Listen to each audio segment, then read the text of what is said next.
Welcome to my YouTube channel medical learning. Today I am going to discuss about एक blood test होता है, ठीक है। ये जनरली बहुत सारे डॉक्टर द्वारा प्रिस्क्राइब इस टेस्ट को किया जाता है। इसका नाम ESR हो जाता है, ठीक है। अगर हमारे बॉडी में ESR का लेवल हाई हो जाता है तो किन प्रकार की बीमारियां हो सकती है, इनके जो प्रॉपर करने का क्या तरीका होता है, ये टेस्ट क्यों किया जाता है, ठीक है, किस पर्पज से किया जाता है, अगर हमारे बॉडी में अगर ESR का लेवल बढ़ जाता है तो कौन सी बीमारी होती है, घट जाता है तो कौन सी बीमारी होती है, फुल्ली डिस्कशन करने वाले हैं। तो ये ESR से रिलेटेड एक डेडिकेटेड वीडियो होगा, तो इस वीडियो को पूरा देखिएगा और मेरे इस वीडियो को जरूर शेयर कीजिएगा। तो चलिए शुरू करते हैं। फर्स्ट हम लोग जानते हैं ESR क्या होता है। ESR टेस्ट जो होता है ये क्या होता है, तो ESR जिसे हम इरिथ्रोसाइट सेडिमेंटेशन रेट बोलते हैं। क्या बोलते हैं? इरिथ्रोसाइट सेडिमेंटेशन रेट के नाम से भी जाना जाता है। यह एक ब्लड टेस्ट होता है, ठीक है, जो कि ब्लड के थ्रू इस टेस्ट को परफॉर्म किया जाता है।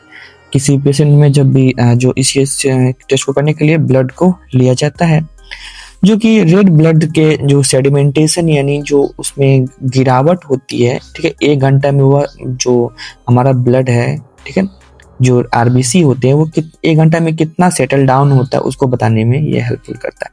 इसका क्या पर्पस होता है, तो यह शरीर में जो इन्फ्लामेशन होते हैं या फिर फीवर होते हैं या फिर इन्फेक्शन होते हैं, ठीक है, जब भी किसी पेशेंट में देखा जाता है कि इन्फ्लामेशन है, बॉडी में सूजन हो चुका है, या फिर जो कंटिन्यू फीवर बने रहते हैं, बॉडी में फीवर घट नहीं रहा है, या फिर कोई इन्फेक्शन है सीवियर या फिर कोई अन्य बीमारी है, तो उसका संकेत देने में यह हेल्पफुल होता है, ठीक है।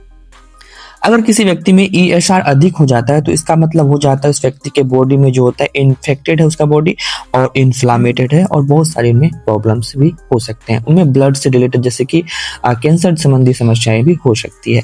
अगर बात करते हैं ESR टेस्ट कैसे करते हैं, तो इसके प्रोसीजर के बारे में समझ लेते हैं। तो पहला जो प्रोसीजर होता है, सबसे पहले हम जो पेशेंट का ब्लड का सैंपल को कलेक्ट करना है, ठीक है। कोई भी ग्रुप का हो सकता है, या फिर A हो सकता है, B, AB या फिर O, पॉजिटिव नेगेटिव जो भी रहे, ठीक है। सेकंड जो होता है हमारा, सेकंड ब्लड को एक वर्टिकल ट्यूब में फिल यानी भरना होता है, ठीक है। कुछ इस प्रकार की ट्यूब होती है, उसमें भर करके 1 घंटा तक के लिए उस पर छोड़ दिया जाता है।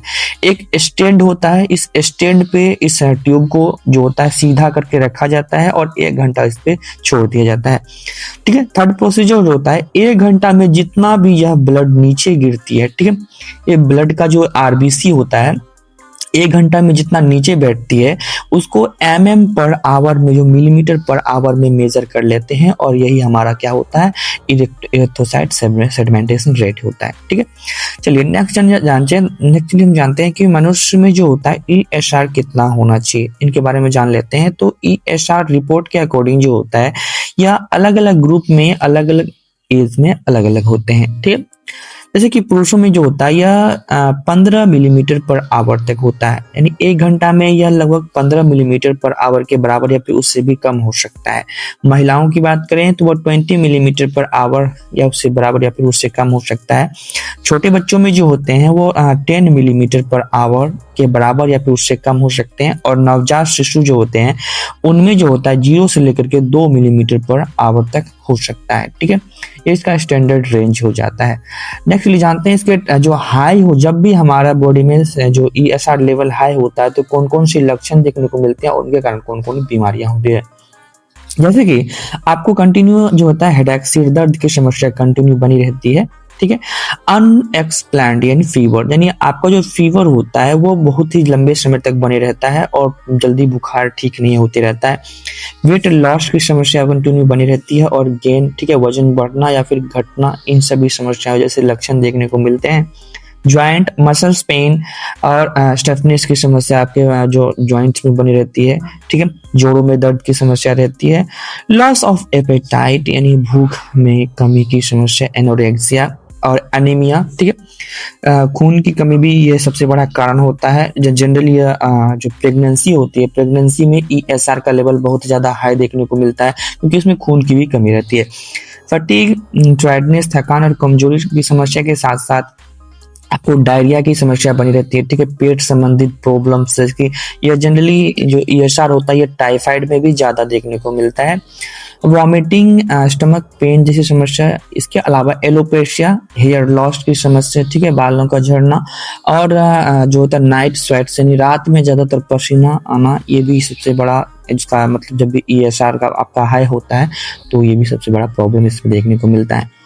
इसका ट्रीटमेंट में जो होता है, इसके ट्रीटमेंट यानी उपचार के लिए हम क्या कर सकते हैं, ESR जब भी हाई होता है तो आप में इन्फ्लामेशन, इन्फेक्शन या फिर बॉडी इन्फेक्टेड हो जाता है। इसके लिए कुछ जो स्पेसिफिक मेडिसिन प्रिस्क्राइब किया जाता है, जैसे कि NSAIDs, ठीक है, non steroidal anti inflammatory drug जो होते हैं, ठीक है, ये इनमें दिए जाते हैं, ठीक है। बीटा-लैक्टम्स एंटीबायोटिक कुछ दिए जाते हैं और पेनिसिलिन एंटीबायोटिक, चाहे टाइजोबैक्टम, बीटा-लैक्टमेज इनहिबिटर्स दिए जाते हैं। साथ ही साथ कॉर्टिकोस्टेरॉइड जो कि आपके सूजन को कम करता है, ठीक है, इन्फ्लामेशन को कम करता है। ये ग्रुप के मेडिसिन इसमें दिए जाते हैं, ठीक है। अगर आपको ESR टेस्ट रिलेटेड या फिर इससे ट्रीटमेंट रिलेटेड कोई भी क्वेश्चन, कोई भी डाउट रह जाता है तो आप इसी वीडियो के कमेंट के थ्रू पूछ सकते हैं, हम जल्द से जल्द उसका आंसर देने का कोशिश करेंगे। Thanks for watching video. Thank you. जय हिंद, जय भारत।